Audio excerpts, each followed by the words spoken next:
And I'm telling you, the review just said, quote, oh, quote, Maggie sucks, end quote. That's it. That's the review. For the 1000th time, anonymous internet comments lay literary criticism. Can we please attempt a modicum of professionalism? We are discussing Hemlock by Kiersten Modglin. Professionalism. We're talking about a book where a woman moves into the Amityville horror starter home. And her biggest problem is which high school boyfriend to text back. This isn't the Sorbonne. It's Hurt Book Radio. And Moglin's written like 40 of these things. 40? She's probably got an AI chained in her basement, just churning out tropes. That is pure conjecture, and frankly, libelous, the author. But the central conceit returning home to confront one's past, symbolized by both unresolved relationships and a potentially malevolent dwelling, is a classic Gothic trope. Gothic trope. She bought the house sight unseen. That's not Gothic. That's stupid. Red flag number 1. And then, shocker. Creepy stuff happens. Weird smells. Noises. Feeling watched. But oh no, the real horror is that Tucker, the nice guy contractor next door, is still single, and Clayton, the manipulative musician ex, is also back in town. It's Paranormal Activity meets The Bachelorette. And Maggie is the most confused contestant ever. Let's dissect the protagonist, Maggie Ellis. Where some find her indecisiveness grating. Some describe her as whiny, blind, even suggesting she strings these men along. Is she merely overwhelmed by returning to a place laden with, as the book says, skeletons? Or is there a deeper pathology at play? Perhaps borderline personality traits, manifesting as chronic instability in relationships and self-image. Pathology. She's just annoying. One reviewer literally counted how many times she says, I'm so confused. Apparently, it's 5 million times. And Clayton, total gaslighting manipulator.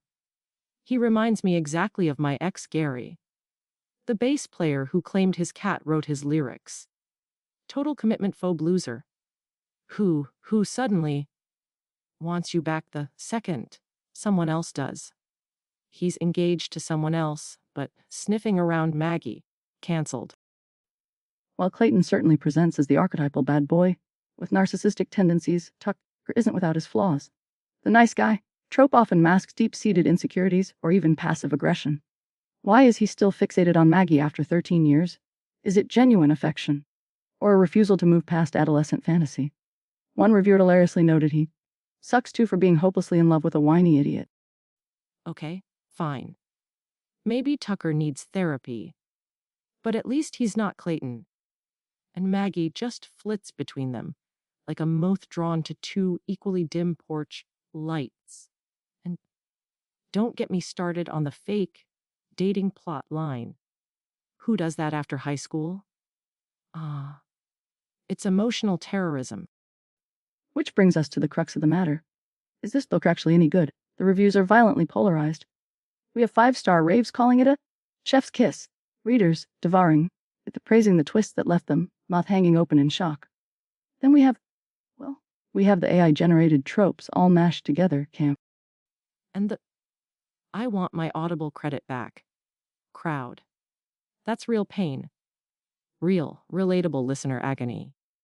Someone emailed us, Brenda from Boys, said she actually had weird dreams after listening to the audiobook. She dreamt Maggie, Tucker, and Clayton were trying to sell her a timeshare in the haunted house. That sounds less like commentary on the book, and more like Brenda needs to adjust her medication. But the genre bending is the flashpoint. Is it a clever subversion, blending domestic suspense with supernatural elements and steamy romance? Or is it, as some so eloquently put it, a mess? It's trying to be too many things. Like that awful fusion restaurant someone dragged me to last month. Sushi pizza. It's wrong. This book is sushi pizza. You want haunted house. Go watch a movie. You want spice? Read a romance. Don't give me ghosts interrupting the open door scenes, which, by the way, are apparently R-rated. Awkward if you're listening with your grandma. The erotic elements were space, as the vernacular dictates, seem integral to the romantic conflict. But does the supernatural plotline enhance the tension or merely distract? One could argue the house's grim history mirrors Maggie's own unresolved trauma. Or, hear me out, it's just filler between Maggie whining about which dude to bone.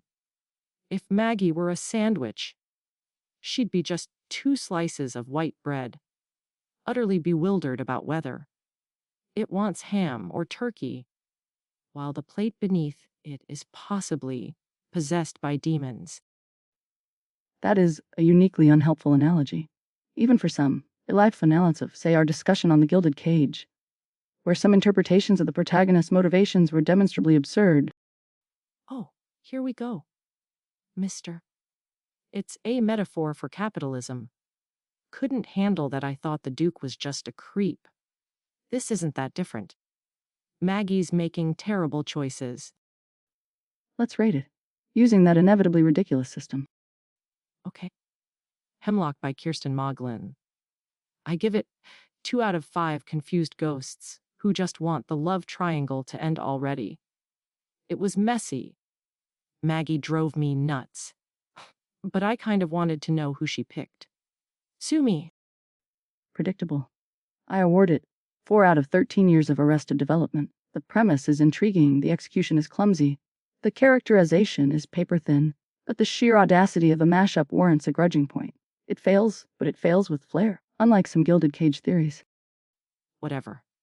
Next week, buckle up buttercups, because we're diving into Chronicles of Sir Reginald Fluffernutter, my hamster, the secret agent. Apparently, it's a Cold War thriller. Must we? You betcha. You've been listening to the only book review show that matters. Heart Book Radio.